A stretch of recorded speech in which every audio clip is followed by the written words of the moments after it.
Friends, இன்றைக்கி நம்ம என்ன பார்க்க போகிறோம்னா, சின்ன குழந்தைங்கள்லேருந்து பெரியவங்க வரைக்கும் எல்லாருக்குமே ரொம்ப பிடிச்ச பன்னீர் பீஸா எப்படி செய்கிறதுன்னு பார்க்கலாம். அதுக்கு இப்போது நம்ம முதல்ல ஈஸ்ட்டை ஆக்டிவேட் பண்ணிடலாம். ஈஸ்ட் ஆக்டிவேட் பண்ணுறதுக்கு இப்போ நான் 200 ml வெதுவெதுப்பான தண்ணி எடுத்திருக்கேன். கை வச்சா பொறுக்கிற அளவுக்கு ஒரு சூடாக இருந்தால் போதும். ரொம்ப சூடாக இருக்க வேண்டிய அவசியம் இல்லை. ரொம்ப சூடாக இருந்துச்சுன்னா நம்ம சேர்க்க போகிற ஈஸ்ட் அழிஞ்சு போயிடும். ஸோ வெதுவெதுப்பான தண்ணி எடுத்துக்கோங்க. இது கூட இப்போ நான் 1.5 டீஸ்பூன் ட்ரை ஈஸ்ட் சேர்த்திக்க போகிறேன். இது ஆக்டிவேட் ஈஸ்ட். இது கூட 2 டீஸ்பூன் சுகர் சேர்த்திக்க போகிறேன். இந்த சுகர் சாப்பிட்டு தான் ஈஸ்ட் ஃபுல்லாக வளரும்.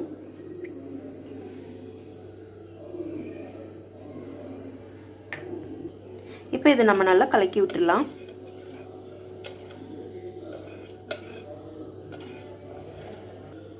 இந்த தண்ணி அப்படியே ஒரு 10 மினிட்ஸ் இருக்கட்டும். ஈஸ்ட் நல்லா ஆக்டிவேட் ஆகி பொங்கி வரும். அதுக்கப்புறம் நம்ம பார்க்கலாம். இப்போ அடுத்தது பீட்சா டவ் செய்கிறதுக்கு நான் இப்போது 2 கப் அளவுக்கு மைதா மாவு எடுத்துக்க போகிறேன்.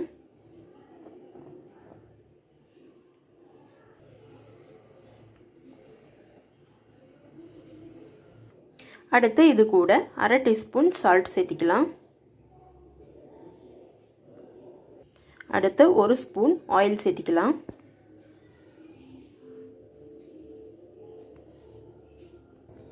இப்போ இந்த மாவு கூட நம்ம ஆக்டிவேட் பண்ணியிருக்கிற ஈஸ்ட்டை சேர்த்திக்கலாம். கொஞ்சம் கொஞ்சமாக சேர்த்து நல்லா பிசைஞ்சுக்கோங்க. நல்லா இழுத்து இழுத்து பிசைஞ்சு கொடுங்க. இப்போ மாவு நல்லா பிசைஞ்சாச்சு. இதுக்கு மேலே நம்ம கொஞ்சமாக ஆயில் சேர்த்திக்கலாம். ஆயில் சேர்த்திட்டு நல்லா தடவி விட்டுக்கோங்க.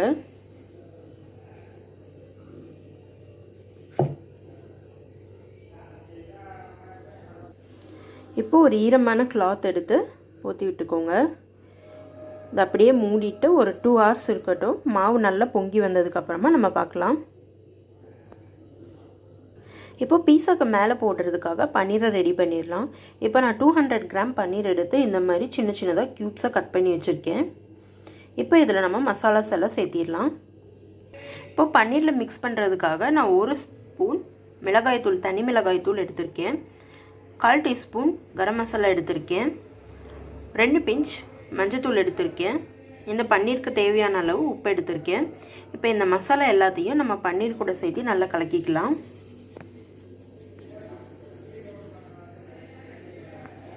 நல்லா மிக்ஸ் பண்ணிக்கலாம். இப்போ ஒரு பேன் எடுத்து அதில் ஆயில் கொஞ்சம் சேர்த்திருக்கேன். இப்போ நம்ம எடுத்து வச்சுருக்கிற பன்னீர் எல்லாம் இதில் ஒவ்வொன்றா சேர்த்திடலாம்.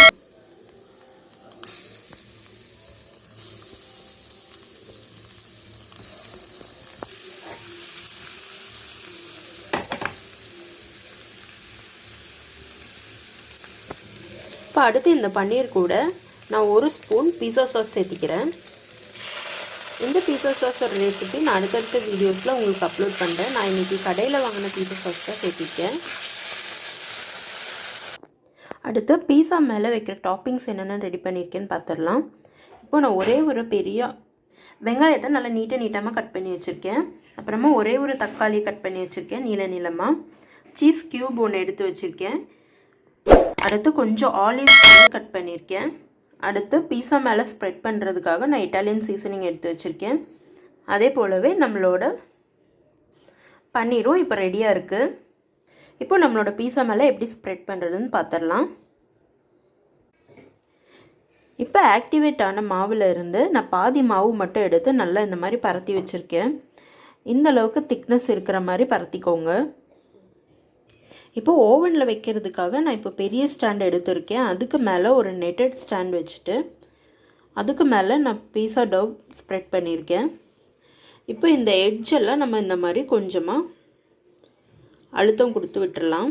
அப்போ தான் நம்ம சாஸில் போடும்போது ஸ்ப்ரெட் ஆகாமல் இருக்கும். இப்போது இந்த டவ் மேலே நம்ம ஒரு ஃபோர்க் வச்சு குத்தி விட்டுடலாம். இந்த மாதிரி எதுக்கு குத்துறோன்னு பார்த்தீங்கன்னா, நம்ம ஓவனில் வைக்கும்போது மாவு நல்லா பொங்கி மேலே வரும். அதை தவிர்க்கிறதுக்காக நம்ம இந்த மாதிரி குத்தி விடுறோம். இந்த மாதிரி ஃபுல்லாக குத்திட்டு பார்க்கலாம். இப்போது ஃபுல்லாக ஃபோக் வச்சு குத்தியாச்சு. இப்போ இதுக்கு மேலே நம்ம பீஸா சாஸ் அப்ளை பண்ணிடலாம். இப்போ இது மேலே பீஸா சாஸ் அப்ளை பண்ணியாச்சு. இப்போ கொஞ்சமாக ஆனியன்லாம் டெக்கரேட் பண்ணிடலாம்.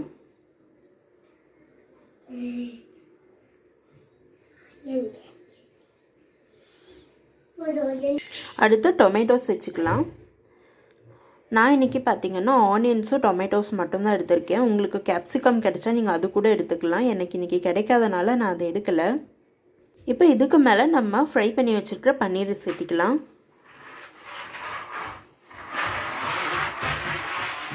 அடுத்து ஆலிவ்ஸ் வச்சுக்கலாம்.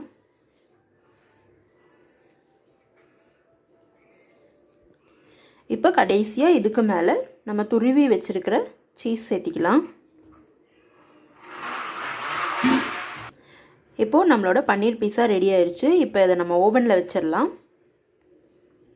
அதுக்கு முன்னாடி இப்போ நம்மளோட ஓவனை நம்ம ப்ரீஹீட் பண்ணிடலாம். அதுக்கு 180 டிகிரி கன்வெக்ஷன் மோடில் 25 மினிட்ஸ் வச்சிடலாம். 5 மினிட்ஸ் ப்ரீஹீட்காகவும் 20 மினிட்ஸ் பேக்கிங்காகவும் வச்சுக்கலாம்.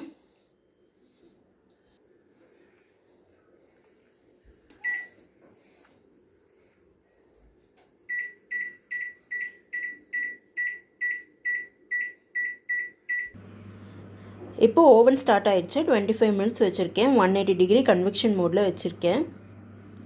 இப்போ 5 மினிட்ஸ் ப்ரீஹீட் ஆகிட்டோம். அதுக்கப்புறமா நம்மளோட பீஸாவை நம்ம உள்ளே வச்சிடலாம். இப்போ கரெக்டாக 5 மினிட்ஸ் முடிஞ்சிருச்சு. இப்போ நம்மளோட பீஸாவை நம்ம உள்ளே ப்ளேஸ் பண்ணிடலாம்.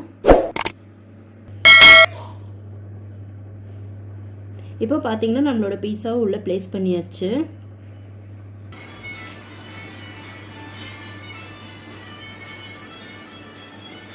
இப்போ நம்மளோட பீஸா ரெடி ஆயிடுச்சு. 23 செகண்ட்ஸில் ஓடிட்டுருக்கு. இப்போ நம்மளோட பீஸா அழகாக ரெடி ஆயிடுச்சு. இப்போ எடுத்துடலாம். இப்போ நம்மளோட எம்மியான பன்னீர் பீட்சா ரெடி ஆயிடுச்சு.